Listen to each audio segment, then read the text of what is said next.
नरेंद्र मोदी जी के खिलाफ इतना दिल में घृणा है कि तीसरी बार प्रधानमंत्री कैसे बन गए। हारने के बाद अब वो भारत को आर्थिक रूप से अस्थिर करने के षड्यंत्र में जुटे हुए हैं। ये रिपोर्ट शनिवार को रिलीज होती है, रविवार को हल्ला मचता है ताकि सोमवार को पूरे कैपिटल मार्केट को अस्थिर कर दिया जाए। क्या वर्ल्ड बैंक, क्या मूडीज, क्या अदर्स, सबों ने भारत की ग्रोथ रेट को बहुत अप्रिशिएट किया है। हिंडनबर्ग ने वो रिपोर्ट बाकायदे वो नोटिस अपने वेबसाइट पर भी दी है, जिसमें उनको नोटिस क्यों भेजी गई है वो भी कारण है।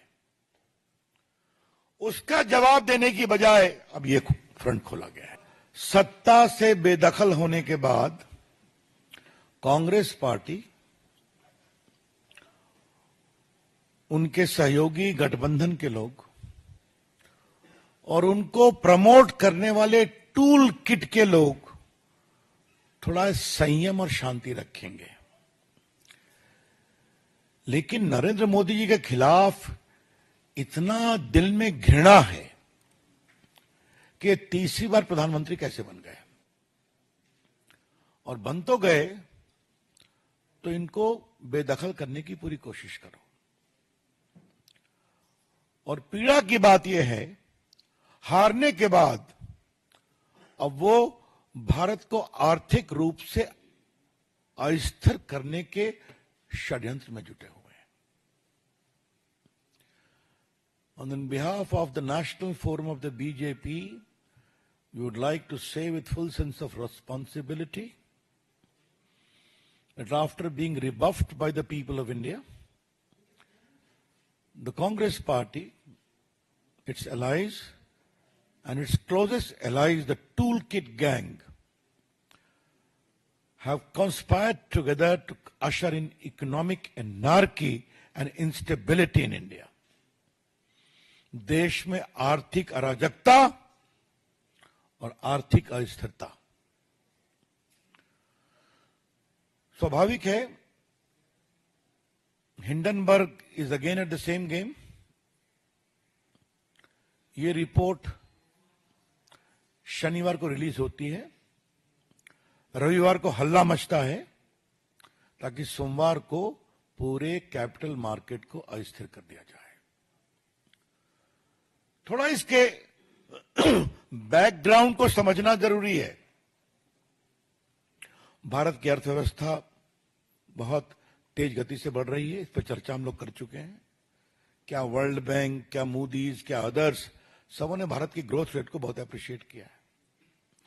भारत में one of the highest global FII, FDI आए हैं।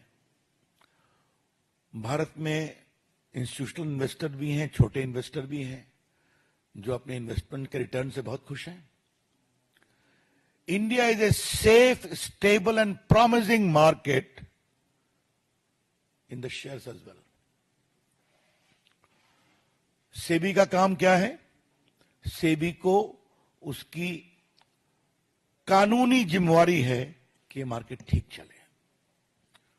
और जो मित्र इसको फॉलो करते हैं, आपको मालूम है कि सेबी एक्ट में सुनवाई का प्रावधान है, निर्णय होता है, उस निर्णय के खिलाफ एक अपील का भी प्रावधान है, जहां जजेस भी बैठते हैं, हाई कोर्ट के चीफ जस्टिस या सुप्रीम कोर्ट रिटायर्ड जज, और उसके खिलाफ एक अपील का प्रावधान सुप्रीम कोर्ट में भी है।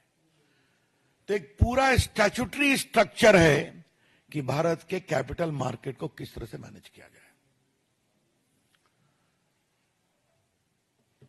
अब मैं एनआरकी के कुछ उदाहरण आपको देना चाहता हूं। मैंने जानबूझ के जिम्मेवारी से इकोनॉमिक एनआरकी के शब्दों का प्रयोग किया है।